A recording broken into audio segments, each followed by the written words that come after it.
Bonjour à tous et bienvenue dans une nouvelle vidéo. Ça y est, il y a quelques jours, Red Bull a tranché, pas de surprise vis-à-vis des informations récentes, mais voilà, Sergio Pérez a perdu son siège en Formule 1 malgré son contrat pour la saison prochaine.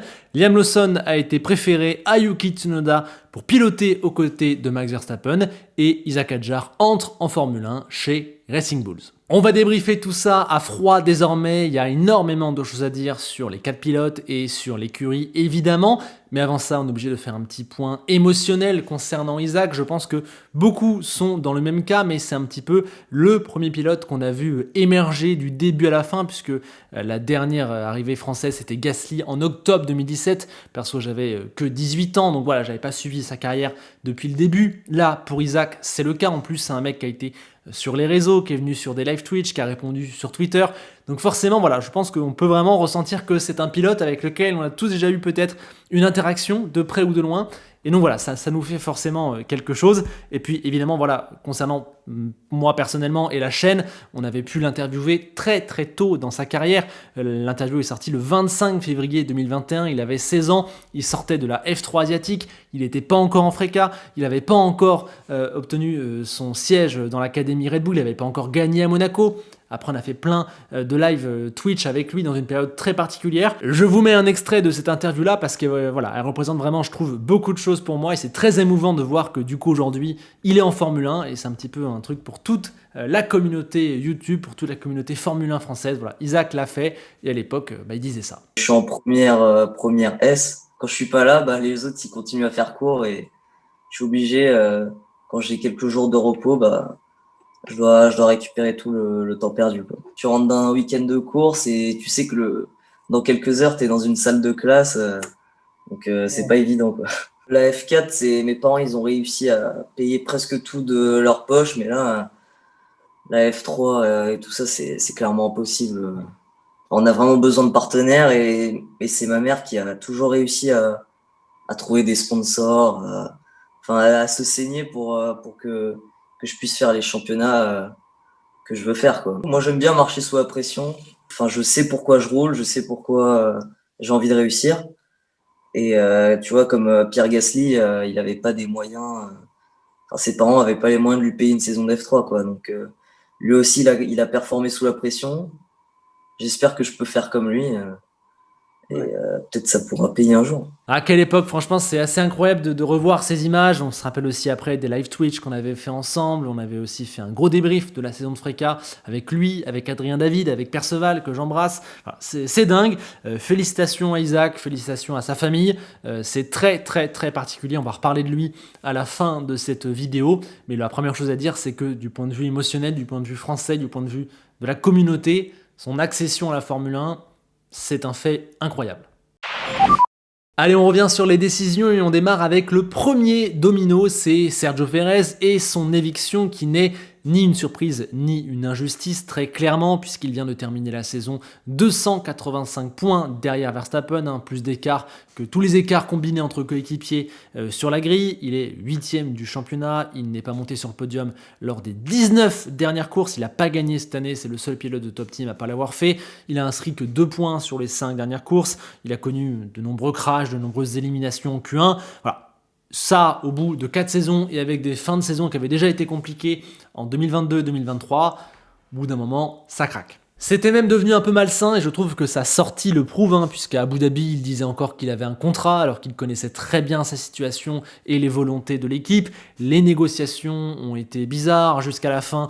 Il a fait des pubs pour des sponsors à lui, des sponsors de l'équipe. Il y a des choses un petit peu cheloues. Horner qui finit par dire que c'est Pérez qui a voulu prendre du temps off. Pérez qui dément. Bon, personnellement, je trouve que cette fin brouillonne illustre à quel point c'était juste plus possible, quoi. Et à l'arrivée, pour moi, c'est dommage, car cette fin ne représente absolument pas sa carrière. C'est un pilote qui est arrivé en 2011, qui faisait partie des meubles, qui a failli gagner avec une Sauber, qui a fait cette saison un petit peu particulière dans une équipe McLaren qui à l'époque était particulière en 2013. Ensuite, il a été le boss des pneus, le boss du midfield chez Force India, qui est devenu Racing Point, où il a fini par gagner une course à Sakhir, prenant tout au long des saisons parfois plusieurs podiums. Ensuite, il a été viré à l'arrivée de Lawrence Stroll, repris par Red Bull, qui en a fait un pilote expérimenté numéro 2, ce qui a plutôt très bien marché au début. Voilà, c'est une carrière longue, atypique, pour un caractère dur, parfois méchant, parfois bête. Je pense qu'Esteban Ocon pourrait en témoigner. Et ouais, un pilote à part qui, comme je l'ai dit, était là depuis 13 ans. C'est quand même pas rien ce qu'on tourne là. Mais perso, sur ces dernières saisons, je dirais surtout les 2 dernières, je n'arrive pas à le comprendre, je n'arrive pas à comprendre ce qu'il a voulu faire, ce qu'il a tenté de faire en persévérant comme ça chez Red Bull. Comme je l'avais dit dans une vidéo au cours de la saison, je pense que ça fait un moment qu'il aurait dû tenter de quitter cette équipe qui ne lui apportait que du mal et d'aller poursuivre sa carrière ailleurs.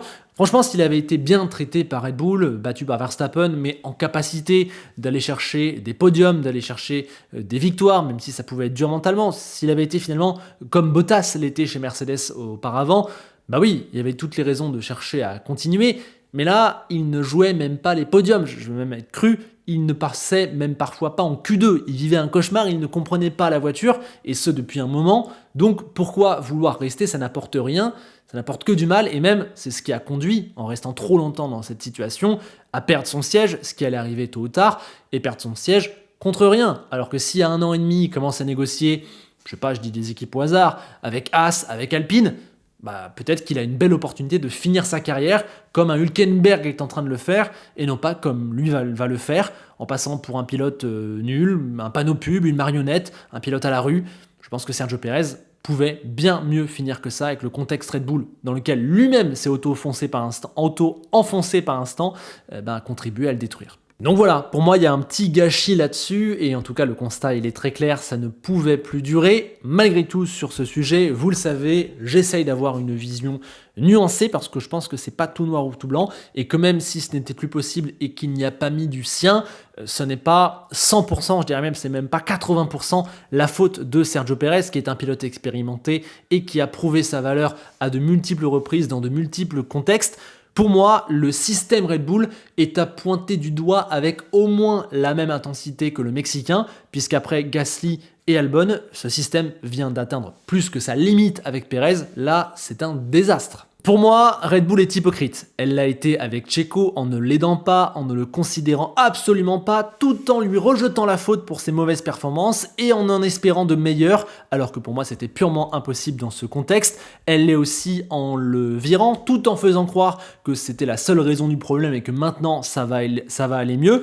Je trouve aussi qu'elle l'a été en refusant Carlos Sainz, très clairement, et je trouve qu'elle l'est également en préférant Lawson à Tsunoda, mais ça, on va y revenir. Or aujourd'hui, cette position pour moi ne tient plus, je trouve ça assez ridicule. Red Bull ne peut plus mentir, elle détruit des pilotes et leur rejette la faute. C'est non seulement une méthode qui est déjà contestable et qui est utilisée d'ailleurs par aucune autre écurie de la grille, on ne voit ça nulle part ailleurs, même quand un pilote sous-performe, on n'atteint pas ces niveaux de catastrophe là, mais en plus, ça ne marche pas, ça ne marche plus, c'est aujourd'hui un frein pour eux, cette méthode. Dans une écurie normale, après Gasly, après Albon, cette éviction de Pérez devrait être le point final de cette méthode qui est désormais plus que contre-productive et qui surtout leur a coûté des millions, les places qu'ils ont perdues au championnat, les primes de podium qu'ils n'ont pas eues, les primes du résultat, l'argent aux constructeurs puisqu'ils ont perdu des places, le contrat énorme qui avait été donné à Pérez pour rien, l'argent qu'il va falloir débourser pour le déloger, l'argent qu'il a fallu donner pour réparer les voitures qu'il a cassées à cause de tout ce contexte en grande partie. Bref, je ne comprends pas pourquoi Red Bull s'entête. Alors peut-être effectivement que c'est ce qui permet à Max d'être à ce point surdominant, mais faut faire un minimum pour ne pas avoir de soucis avec cette voiture numéro 2. Même si on s'en fiche du constructeur, à un moment donné, ce n'est plus possible d'un point de vue humain, médiatique et même désormais sportif, très clairement. Aujourd'hui, Red Bull récolte ce qu'elle a semé depuis de nombreuses années et si rien ne change, j'ai du mal à voir comment un pilote qui a seulement 11 Grands Prix dans les pattes pourrait vraiment pouvoir s'en sortir dans cette même situation. C'est une spirale destructrice à laquelle l'équipe doit mettre fin en premier. Bref, pour plein de raisons, dont celle-ci, je trouve que Red Bull est en danger. Il faudrait donc amorcer des changements, sinon le modèle entier pourrait s'écrouler. Mais bon, quand je vois les déclarations après la sortie de Pérez, j'ai pas forcément l'impression que c'est la direction qui a été choisie. Pour conclure sur mon avis, mettre fin à Pérez, oui, clairement, vu la situation, c'est logique. Malgré tout, tout lui rejeter, ce n'est pas possible. Et si l'équipe ne change rien après avoir viré Pérez, elle va un petit peu tout droit dans le mur, pour moi. Deuxième sujet de cette vidéo, Lawson préféré à Tsunoda pour rejoindre Verstappen, et en vrai je trouve que c'est assez simple, on va venir sur le niveau de Lawson dans un instant, on va tenter d'analyser ça, mais pour moi en fait il y a juste jamais eu de match, il n'y a jamais eu de choix à faire, puisque Red Bull n'a jamais considéré Tsunoda, c'est un pilote à part du fait de ses liens avec Honda, et ni Marco ni Horner ne croient en lui, ils ne voient pas en lui un potentiel pilote Red Bull, que ce soit dans le niveau, dans l'attitude, dans l'image, voilà. Jamais pour moi, il n'a fait partie des choix possibles pour Red Bull, peu importe. Il faut le dire, c'est injuste, parce que dans la logique de la succession des pilotes dans le clan Red Bull, c'était très clairement à lui d'essayer d'aller conduire à côté de Max Verstappen. Depuis le départ de Gasly, il a battu Ricciardo, il a battu Lawson, très clairement c'est le meilleur pilote du junior team, peut-être même le deuxième meilleur pilote Red Bull après Verstappen sur les 3-4 dernières saisons. En plus là, 2024, il a été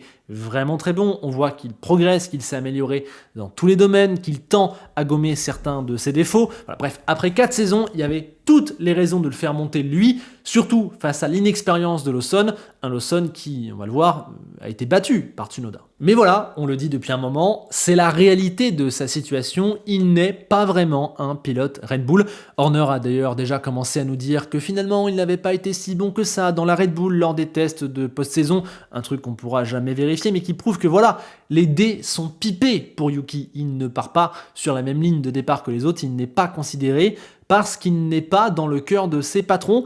C'est pour moi majoritairement injuste car sur la piste, il fait de très bonnes choses. Mais voilà, il n'incarne pas l'avenir de la maison mère car du point de vue de ses patrons, il n'a pas ce qu'il faut. Je suis donc inquiet pour son avenir et d'ailleurs on commence à le lire entre les lignes. Je l'étais déjà pour lui concernant la saison 2025 finalement vu que le contrat avec Honda se poursuit encore, et bien il a pu rester, mais vu que ça s'arrête en 2026, je ne vois pas pourquoi il resterait dans le giron Red Bull encore une année de plus, je ne vois pas pourquoi on le garderait, donc je pense que clairement, ce qu'il doit faire, et c'était son objectif de l'année, c'est de faire une Carlos Sainz, de devenir suffisamment bon qu'il peut tenter de trouver une opportunité ailleurs, mais je ne sais pas s'il aura le même timing, la même opportunité que l'Espagnol qui a d'abord pu aller chez Renault, puis rebondir d'équipe en équipe pour devenir le pilote qu'il est aujourd'hui. Je ne sais pas aussi s'il a le niveau d'un Carlos Sainz. Bref, je suis un petit peu inquiet pour Yuki, mais malheureusement pas surpris parce que voilà, clairement aujourd'hui, c'est le dindon de la farce, mais c'était plus que prévisible. Quant à Lawson, difficile de tirer le vrai bilan de son parcours en F1 puisqu'il repose sur 2 piges de 5 et 6 courses étalées sur 2 saisons, donc franchement c'est très compliqué. Ce qu'on peut saluer le concernant, et en vrai c'était déjà le cas dans les catégories juniors, c'est qu'il a une excellente capacité d'adaptation, il est direct dans le coup, il est direct rapide, il fait très peu d'erreurs. Dès son 3e Grand Prix l'an dernier à Singapour, il a marqué les esprits, passé en Q3, marqué 2 points alors que c'est un circuit super compliqué. Là, il revient en 2024, il marque des points dès son premier Grand Prix à Austin. C'est un pilote qui est clairement là. On pourrait aussi citer la 5e place sous la pluie en qualif à Sao Paulo dans des conditions dantesques. Il a répondu présent. Voilà, il est dans le coup, il s'adapte rapidement, il match Tsunoda. Ça, c'est très fort. Après, et ça aussi, ça s'est vu en junior comme en Formule 1, il manque un petit peu de performance référence. Et on ne connaît pas vraiment son plafond, son potentiel. On n'a pas forcément l'impression qu'il peut aller chercher très haut parce qu'il n'a pas vraiment beaucoup de victoires ou de moments excellents dans les catégories juniors. Voilà, que ce soit en F2, en F3, dans aucun championnat, on ne l'a jamais vraiment considéré comme un pilote de tout premier ordre. C'est toujours propre, c'est toujours performant, mais ça, voilà, ça ne crève pas l'écran. Et c'est un petit peu pareil sur son bout de carrière en Formule 1. Tsunoda mène 10-4 sur les qualifs qu'ils ont fait ensemble, 6-2 en 2024 et même 6-0 si on ne prend que les qualifications des Grands Prix. Et cette année, il y a eu 8-4 au niveau des points. Donc en vrai, c'est bien, c'est proche, c'est rapidement dans le coup pour un rookie ou un demi-rookie. Mais voilà, contrairement à Colapinto ou Bierman par exemple, il n'y a pas là où les petites performances vraiment exceptionnelles qui nous font dire qu'on est face à un mec excellent. Lawson s'est intégré au paysage de la Formule 1 rapidement, c'est bon signe parce que ça veut dire qu'il y a sa place, mais pour un très jeune, ça veut aussi dire que pour l'instant, on n'a pas vraiment vu l'étincelle. Bon, du coup, voilà, quand même, faut dire qu'il est très dur à juger, et j'avoue que je ne l'ai pas encore totalement cerné, mais je trouve que ce côté très propre, mais pas le petit plus, commence vraiment à se remarquer. Sur le papier, en tout cas, clairement, il n'en a pas fait assez pour mériter une promotion chez Red Bull après 11 courses, mais on connaît les circonstances de l'équipe, c'est lui le prochain à tenter sa chance, donc voilà, c'est à lui de s'y frotter. Je trouve qu'il a une certaine propreté, une certaine régularité qui vont pouvoir l'aider. Maintenant, ça va se jouer sur 2 détails. D'abord, le mental, être capable de résister à une situation qui a déjà broyé entre guillemets 3 pilotes avant lui, qui est quasiment impossible. Et après, la grande question, c'est son plafond, son potentiel. Jusqu'où peut-il aller? Est-ce que finalement, si on donne une voiture de top team normale, est-ce qu'un jour, il ne serait pas là à jouer les victoires? Peut-être. Pour l'instant, on n'a pas la réponse sur Liam Lawson. C'est ça aussi qui va être passionnant. En tout cas, pour moi, avec Lawson, Red Bull répète clairement le cas d'Albon, puisque les deux sont entrés en F1 un petit peu par un hasard. Ils ont failli ne pas avoir de carrière. Les deux ont une promotion trop rapide, au bout de 12 et 11 courses. Cette promotion a pour tous les deux été motivée par une situation catastrophique dans l'équipe première, avec Gasly pour Albon et avec Perez pour Lawson. Cette promotion, elle est basée sur pas énormément de choses sportives, puisque les deux avaient finalement montré du positif, très peu de négatif, mais pas de l'exceptionnel. Vraiment, je trouve que les deux s'accordent là-dessus. Et leur 2 promotions est aussi motivée par le fait que Red Bull ne veut plus de leur coéquipier. C'était Kvyat pour Albon et c'est Tsunoda pour Lawson. Vraiment, on est de retour il y a 5 ans. Red Bull fait une Albon avec Lawson. Et pour éviter la même issue, parce qu'Albon s'est plutôt bien débrouillé pendant 1 an et demi, mais c'était quand même pas terrible, en plus dans une F1 qui était un petit peu moins compétitive devant, il a quand même fini par être viré, par devoir faire une année sabbatique, et finalement il a eu du bol de pouvoir reprendre une carrière. Donc pour éviter ça, et on sait que la tâche est quasiment impossible, Lawson va là arriver, il va devoir se battre directement, tête à tête avec Hamilton, Leclerc, Norris, Russell, voilà, c'est une mission presque impossible. Pour moi donc, Red Bull doit absolument maintenant, ça y est, elle a eu de multiples exemples pour s'en rendre compte, elle doit changer de méthode, elle doit plus écouter, plus considérer son 2e pilote, et elle doit clairement assumer qu'elle a un numéro 2, et pour moi, c'est d'autant plus faisable que Lawson est un jeune inexpérimenté, donc clairement, si on met tout un truc autour de lui pour l'aider, ça ne sera que logique et ce sera bien accueilli. Et si on reste dans une F1 avec 4 top teams l'an prochain, j'aimerais que dans un premier temps, sur la première moitié de saison, voire l'entièreté de la saison, sa seule mission soit d'être propre, d'entrer en Q3, de faire 8e en course à la régulière, de ne pas entrer dans la spirale négative qui a fini par perdre Sergio Perez. Et là-dessus, l'équipe aussi doit travailler. Ce qui me rassure, c'est que c'est un pilote propre, il y a très peu d'erreurs, très peu de crash, il a aussi un bon comportement avec les autres sur la piste. Je pense qu'il pourra ne pas commettre l'erreur d'en faire trop, qu'il sera moins buté que Sergio Perez parce qu'il est un petit peu moins fou. Je pense qu'il est moins caricatural, qu'il est aussi plus frais, plus jeune et aussi qu'il n'arrive pas avec le même statut. Ce sera beaucoup plus légitime pour lui d'avoir des attentes plus basses, d'avoir beaucoup plus d'indulgence. Donc voilà, je pense que Lawson doit être intelligent et construire ça pas à pas, mais il ne pourra pas le faire sans le soutien de l'équipe, on le répète. Je trouve aussi qu'il a du caractère, qu'il a une vraie personnalité. Alors évidemment, ça va maintenant être testé à une échelle beaucoup plus grande. Je pense qu'on ne peut pas mesurer ce qu'il attend. Mais voilà, je trouve qu'il a donné quelques billes là-dessus qui me font dire que peut-être il peut être taillé pour le rôle et peut-être aussi que, étant le 4e pilote à qui ça arrive, il arrive dans un contexte où l'équipe va, je l'espère, avoir un petit peu mieux compris ce qu'elle doit faire pour l'aider. En tout cas, il rajoute un intérêt supplémentaire à cette saison 2025 qui n'en manquait déjà pas. J'ai hâte de le voir conduire une Red Bull face, je l'ai dit, au Ferrari, au McLaren, au Mercedes, face à Max. Et j'ai aussi hâte de voir quelle peut être la suite de sa carrière, car peut-être il va être le premier pilote à, ça y est, réussir à s'installer plus ou moins proche de Verstappen. Peut-être qu'il va finir par le contester, peut-être qu'il va trouver une place solide où on sera satisfait de ses résultats. Peut-être que ça va très mal se passer, peut-être que sa carrière va très vite s'arrêter, peut-être qu'il rebondira ailleurs. Voilà. Pour lui aussi, c'est un petit peu qui tout double. Et je suis très très très curieux de le voir parce que j'ai le sentiment que ça peut aller dans tous les sens et qu'aujourd'hui, à l'hiver 2024-2025, c'est totalement impossible de réellement se projeter sur son niveau et sur son avenir. On arrive maintenant à Isaac, qui est donc un pilote de Formule 1. Bon, on va essayer de se détacher du fait que c'est Isaac, qu'il est français. On va voir vraiment d'un point de vue purement F1. Cette promotion, pour moi, elle est juste logique, puisque depuis l'éviction de Ricciardo, C'était lui le prochain, il était devenu le nouveau Lawson, le nouveau 3e pilote ou 5e si on compte les 4 de la famille Red Bull. C'était lui qui allait prendre la place à la prochaine fois qu'une place se libérait justement. Et pour moi, vraiment, depuis l'éviction de Ricciardo à Singapour, j'étais convaincu qu'Isaac serait un pilote de Formule 1 un jour. Je ne connaissais juste pas vraiment le timing, si ce serait dès maintenant ou un peu plus tard. J'ai eu un peu peur quand j'ai vu le phénomène Colapinto, mais finalement tout est rentré dans l'ordre. La logique interne a été respectée, d'autant plus qu'il est un des chouchous d'Helmut Marko depuis un moment, donc finalement tout ça ne fait que sens. Et clairement, ce n'est pas moi qui vais contredire le bilan du docteur Marko. Très clairement, je trouve qu'Isaac est un des tout meilleurs pilotes des catégories juniors depuis 2021. Dès la FRECA, en étant rookie, il a su être au niveau des meilleurs. En Formule 3, il a directement aussi joué avec les meilleurs.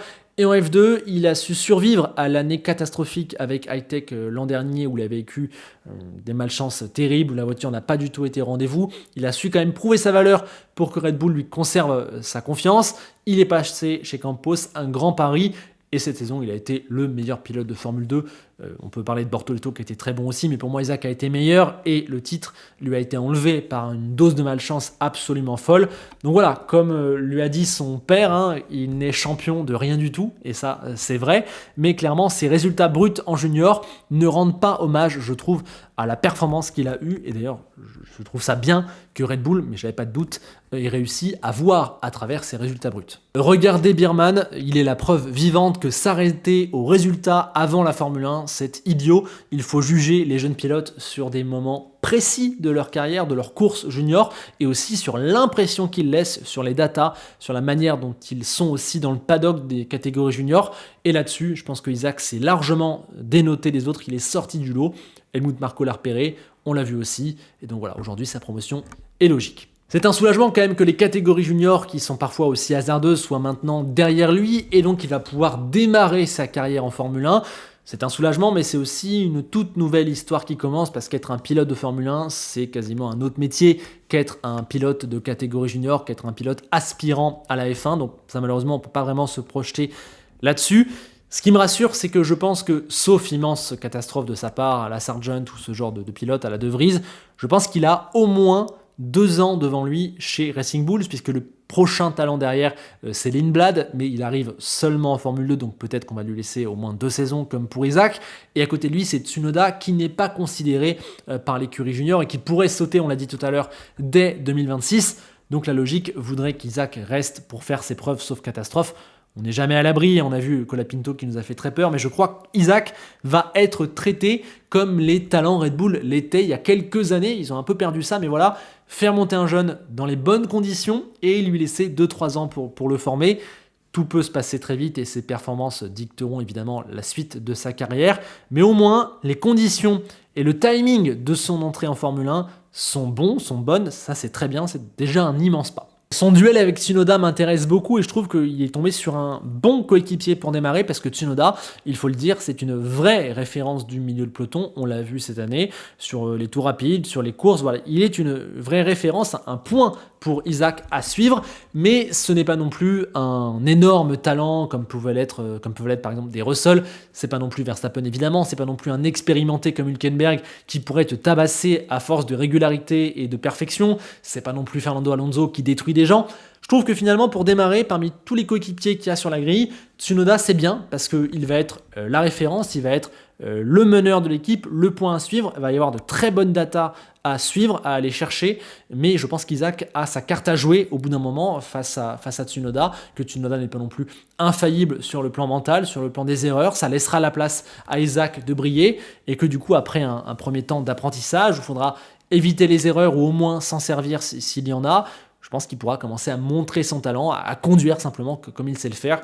Je veux bien votre avis là-dessus, mais ouais, je trouve que le duel avec Tsunoda, il est parfait parce qu'il est costaud, il est dur, il est sérieux, c'est vraiment bien, mais c'est pas non plus la pire des situations. Au contraire, je trouve que c'est une des meilleures. Voilà, maintenant, j'ai hâte de le voir se comporter dans l'environnement Formule 1. Je sais que beaucoup attendent déjà ses radios, ses éventuels coups de sang, ses coups de folie. Parfois, ça, c'est critiqué, mais personnellement, je trouve que c'est une bonne chose, car déjà, ça colle complètement au modèle Red Bull, à ce qu'aime Red Bull chez les pilotes. Et ensuite, c'est toujours dans le bon sens. C'est toujours parce qu'il a une énorme exigence, et d'abord avec lui-même. Voilà, il sera très honnête sur ses performances, il a une personnalité très entière, très franche. Voilà, personnellement, je trouve qu'il est vraiment dans le moule Red Bull, qu'il y arrive dans un parfait timing. Voilà, il n'y a plus qu'à démarrer cette nouvelle vie, cette carrière en Formule 1 et voir où ça nous mène. Est-ce que ça durera 3 ans, 10 ans, 5 ans? Qu'est-ce qui se passera à l'avenir? Je ne sais pas. Tout ça est très très excitant, mais je crois que beaucoup d'éléments sont réunis pour que ça se passe bien. Et puis pour terminer sur Isaac, d'un point de vue très personnel, je dois dire que son arrivée en Formule 1 me fait très bizarre, hein, on l'a dit par rapport au fait qu'on a un lien tous un petit peu avec lui, la communauté, moi vis-à-vis de mon taf, notamment sur la chaîne, avec Canal, etc. Il se passe quelque chose que je n'ai jamais vécu dans mon histoire avec la Formule 1, ça va changer mon rapport avec les pilotes, la manière dont je vois leur métier, dont je vois ce qu'ils font. Je vais me poser des questions que je ne me posais pas avant. Je vais regarder les courses sûrement d'une manière que je ne regardais pas avant. Je vais devoir aussi garder mon objectivité le concernant, parce que c'est pas facile. Je vais devoir le juger, dire quand c'est pas bien. Je vais devoir lui mettre des notes. Ça, je vous avoue que j'appréhende un petit peu. Je sais pas si je vais y parvenir, puisque c'est un pilote avec qui j'ai un lien. Et donc, mon objectivité et tester. Je sais que vous serez là pour tenter de me ramener à la raison, même si c'est pas forcément un sujet toujours un petit peu facile et je vais tenter de faire de mon mieux. Mais voilà, je voulais terminer ce passage sur Isaac en disant que d'un point de vue personnel et professionnel aussi, sa promotion en Formule 1 est autant une réjouissance qu'un défi. Voilà, ça va être quelque chose que je n'ai jamais connu et je ne sais pas du tout ce que ça va donner. Une nouvelle page de mon rapport à la Formule 1 s'ouvre avec lui et j'ai hâte de voir ça. Et voilà, sur ce, vous connaissez mon avis sur toutes les décisions qui ont été prises récemment par le clan Red Bull, Perez, Lawson, Tsunoda, Isaac, la suite également. J'ai hâte de vous entendre là-dessus en commentaire, je serai là pour vous lire. N'hésitez pas à me dire ce que vous pensez de tout ça. Personnellement, je retourne au travail puisqu'à partir de demain, c'est le début des 10 bilans en 10 jours. Ça va nous faire 11 vidéos en 11 jours. Vous en avez jusqu'au 1er janvier. J'espère que cela vous plaira, mais j'y retourne parce qu'il y a du boulot. Je vous souhaite à tous de bonnes fêtes. Nous avons un 3e pilote français en Formule 1, c'est quand même un beau cadeau, donc on va se quitter là-dessus. Merci de votre soutien. Pensez au like et à l'abonnement si vous avez aimé la vidéo et que vous voulez me soutenir. Et on se quitte avec Enzo Ferrari qui nous signale qu'on a 5 rookies l'an prochain, que un quart de la grille est rookie. On pourrait même dire que 6 pilotes ont à peu près moins d'une dizaine de courses, ce qui est assez dingue. Et il nous pose cette question: lequel d'entre eux sera le meilleur et pourquoi Isaac? Vous voyez, le début de l'objectivité commence. À bientôt.